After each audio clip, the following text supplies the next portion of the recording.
Okay, so this is the video.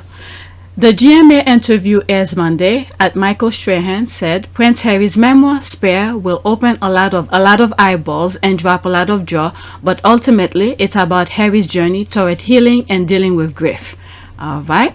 So that's Warrior Suitor who tweeted that. Now, okay. Oh, it's two. Okay. So let's watch the video and then I'll go into GMA and see what some people are saying. 2 minutes and 53 seconds. This one, and this one is 1 minute and 16 seconds. Let's see here. Prince Harry and I sat down to talk about his book and his relationship with Prince William, who he calls his, quote, beloved brother and arch nemesis. Wow. Arch nemesis. This morning, a new report about Prince Harry's memoir Spare rocking the royal family.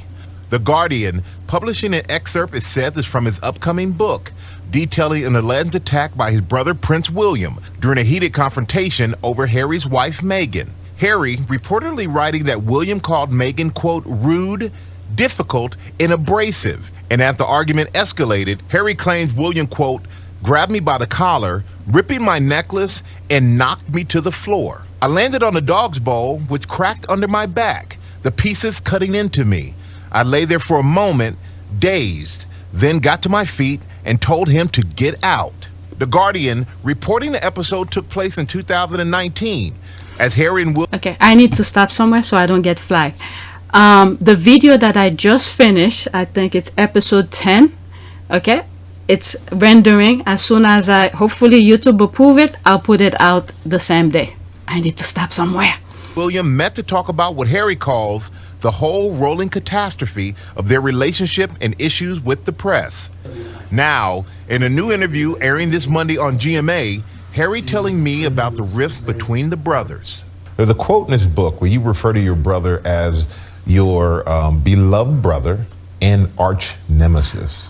Okay, I have a question here. So Michael Strahan is quoting stuff from The Guardian, but yet he had a copy before he interviewed Harry. So is whatever The Guardian stated was correct?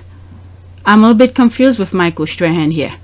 Okay, because he just said you said in the book your arch nemesis and your beloved brother and stuff like that. Okay, so let's move it back slightly. I'm sorry, some of you don't like that, but I must do that. This Monday on GMA, Harry telling me about the rift between the brothers. There's a quote in this book where you refer to your brother as your beloved brother and arch nemesis. Strong words. What did you mean by that? There has always been this competition between us, weirdly. I think it really plays into, or is played by, the heir spare. You know, Harry said whoa. This is almost like the same thing with the, what's that thing? The IG thing. Once Harry, Sussex Royal was on IG, and then all of a sudden they start buying bots and all of that. So that's what I got from this. Oh, I can't wait to watch it. This is really good. I mean, it's so stupid. And this is the thing where they got upset because Harry and Meghan were getting all the publicity for being themselves, for actually doing work, things that people admired.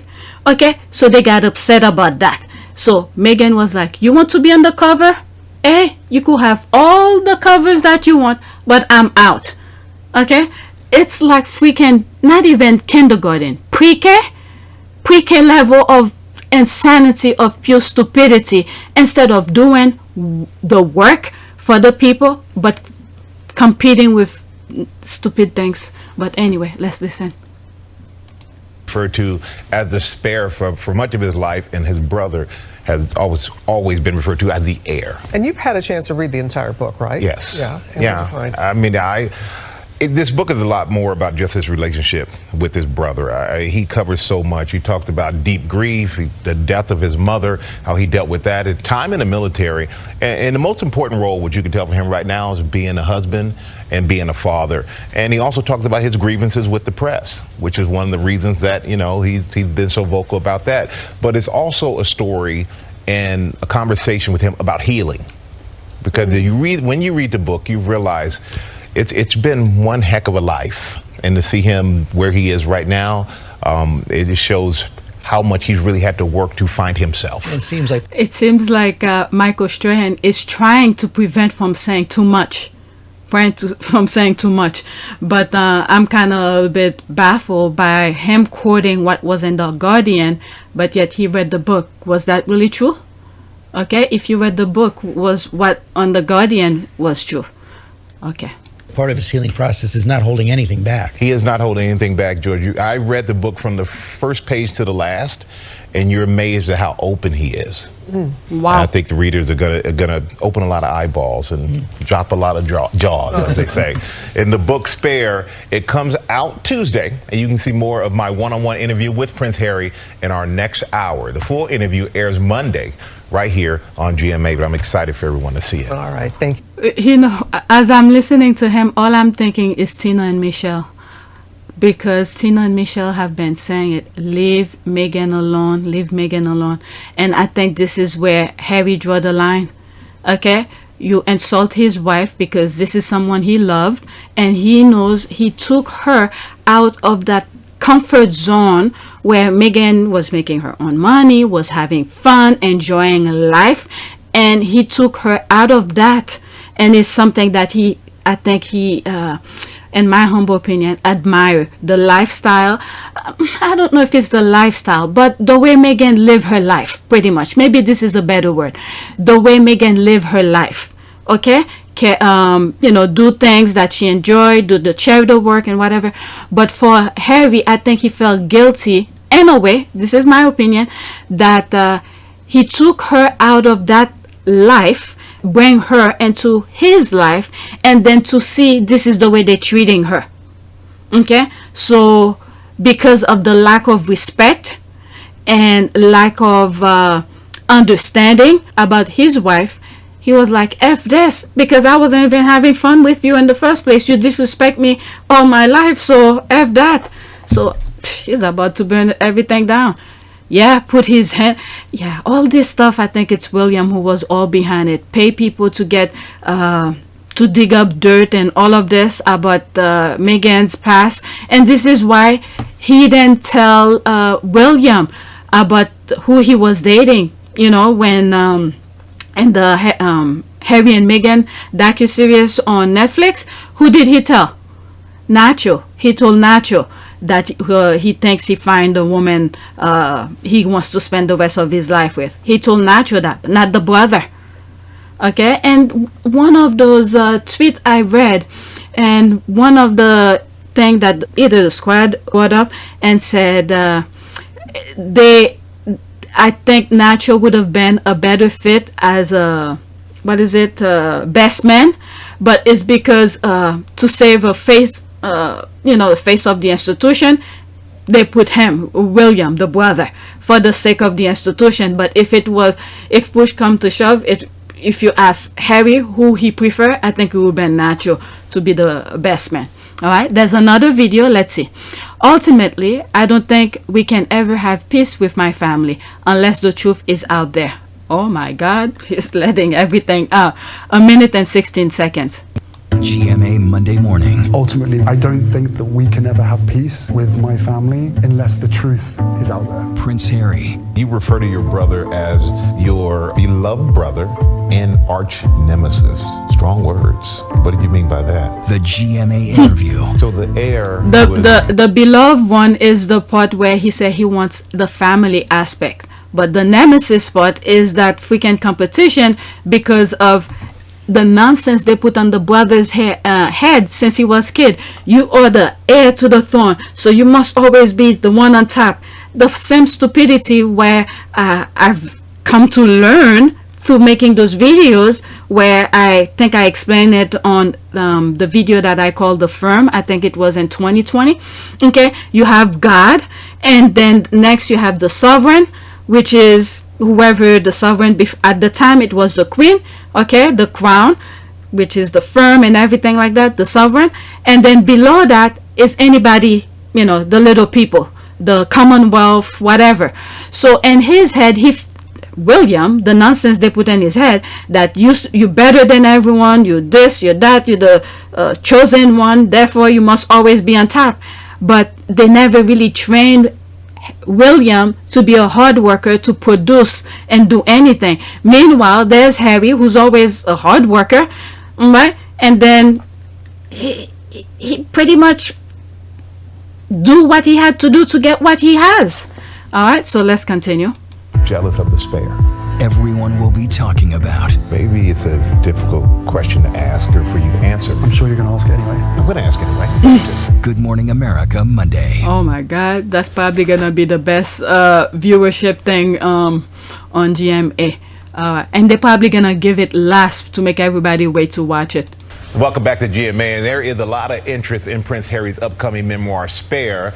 And as you just saw, I got a chance to sit down with him to talk about the book, and it's wide-ranging. It looks at his life from his childhood to fatherhood and the challenges that he's faced, from the loss of his mother to mental health struggles and division in his family. It's also a story of triumph, how he found purpose in the military, in his marriage, and becoming a parent. The full interview will air Monday right here on GMA. I know you're not going to. I mean, we all knew some of this information will be out there in terms of the marriage, the military, and all of that, and being a dad. But Harry, he wants something different. Whatever life he had after Princess Diana, it's not it. He doesn't want that. So he's creating it himself, and he's fighting for it. Like I said before, they should have left Meghan alone. If they had left Meghan alone, he will still be over there doing his thing, minding his own business. But they're into his own business.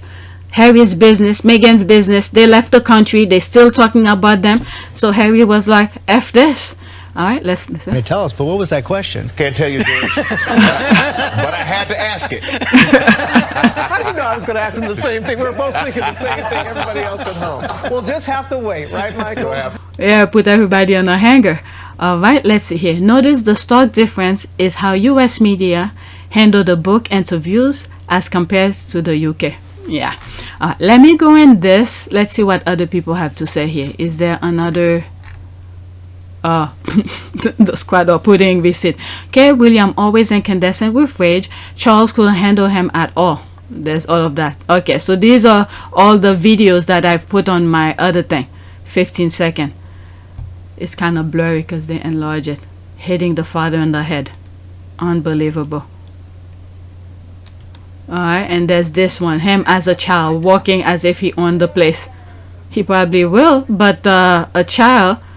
Okay, this is where they should put a stop to him. When, look at it, his hand on his hip. I did say in one video, it's gonna take for the whole world to see who he is. That way he probably will stop. Nobody put a stop to him. Okay, also this is what happened. Okay, I don't know, I probably wasn't paying that much attention. Okay, and I also have that as well. There's Princess Diana disciplining him, but they took the mother away, and then you have what we have now. Okay, Diana did not tolerate that kind of behavior. She handled Will straight up when he tried it. Why did Di give her a little terror? Why Di gave her little terror of royal spanking? All right, you could pause your screen and read it. By Steve Plamen. Okay, take that. Di gave William a spanking. It's just a little tap on the butt just to show that she didn't approve of his behavior. That's all it is. Okay, sometimes the way you talk to people, you change your tone of voice, especially with kids. You don't have to hit kids all the time. This is just a little tap. I truly believe.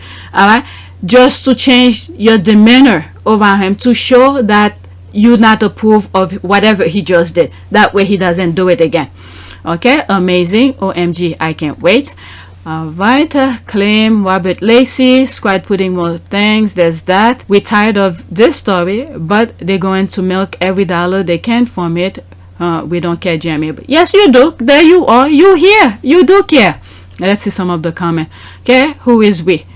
You may be tired, but I'm not. Okay, when you don't care, but make the effort to write it, is empty vessel talking. Yet you watch and You watch and comment. Okay, who is forcing you to listen? Exactly, as they should. Okay, you are tired about his story, but when other people write it, you're not tired. Okay, you are tired about his story, but when other people write it, you're not tired. Okay, but it's all right for the parents to keep milking stories about them, weirdo. Okay, who's we? They're saying talk about yourself. Okay, I can tell. Speak for yourself. All right, so let's move on to the next tweet, because I have like now after this one 8 more.